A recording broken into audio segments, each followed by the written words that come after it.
Hello, my name's Jake Nicoll. I'm a musician. Making friends is hard when I can't get past my yard. I'm also with Ordinary Spokes, a community bike co-op in St. John's.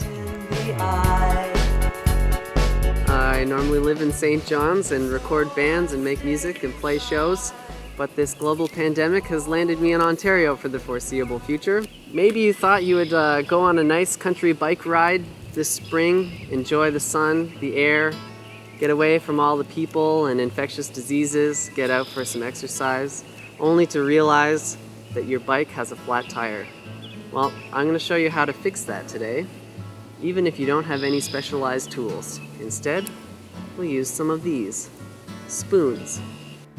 You want some spoons that, first of all, aren't precious, aren't made of your grandma's finest silver, and then you also want some that aren't particularly sharp-edged. So you have a flat tire. Dang. The first thing you need to do is find out what size your tire is so that you can get the right size tube to go inside of it. On this bike, it's a 26 by 1.95 inch tube. For bikes with V-brakes, what you'll need to do first is disengage the brakes so that you can get your wheel off. So take the first spoon, and using the concave side towards your tire, you want to try and pull out just one side of your tire, just one wall of the tire, over top of the rim. You'll never be able to get both at once. It's impossible, so don't try. Start with just one wall, one spoon, wrenching it over, and hold it down.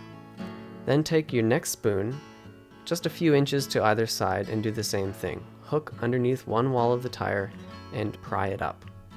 For tight tires, you might need to do this with a third spoon before you can start actually pushing one of the spoons along the edge of the rim, just sort of untucking the tire around the whole circumference.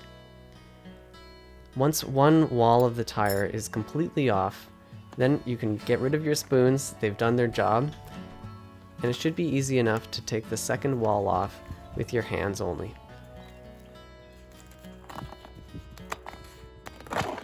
Then all you have to do is pull out the tube from the tire. At this point, it's a good idea to inspect your tire to see if there's any reason why it went flat in the first place. It's also a good idea to take a look at the rim tape on your rim to make sure that it's covering up all of the spoke ends. Now's the time to grab your new tube and give it a little bit of air to give it some structure so that you'll have an easier time working with it.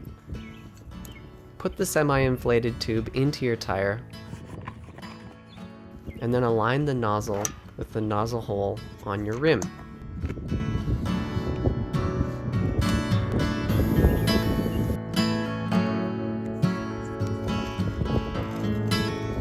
And that should do it.